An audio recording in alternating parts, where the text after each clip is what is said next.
For the last couple of years, all that we've been talking about, and certainly with the IMF as well, is COVID and the impact on the global economy.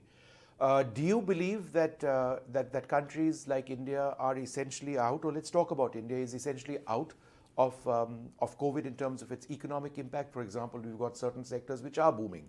The aviation and transport sector has started to show real revival. Do you believe the impact of COVID is now over in terms of the economy in India?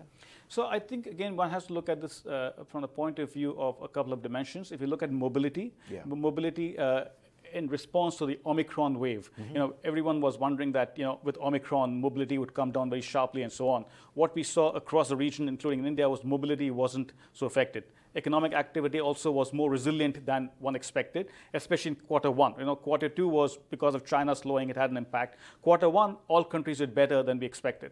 So in some sense, some sectors have rebounded very well from COVID, but still I would think that the contact intensive sectors are still taking a hit. Right. And that will take some time to unwind, but given the fact that now most countries are approaching the pandemic as endemic. The virus is more endemic and not pandemic. I think that means that going forward we'll see things getting better, unless there's a new variant. You never know this, and so that's the worry. Unfortunately, seems almost inevitable at this stage. It's one of the downside risks you always think about. Yeah. And is that something that you're actually factoring into your calculations, that COVID isn't actually over? I mean, it's just going to be there, lingering in different avatars. So Vishnu, the way we do our forecasts is we have baseline projections. So we take into account, how we see things in the baseline, and then we have downside risks. And there we think in terms of, could there be new variants? Right. And if there are new variants, then it could have an impact on growth, mobility, and so on. So that's the way we do it.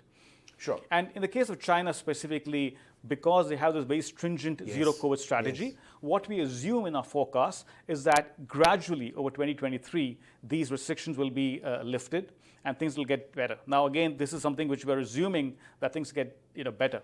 Whether it happens or not, one has to see how the government responds to this strategy now going forward.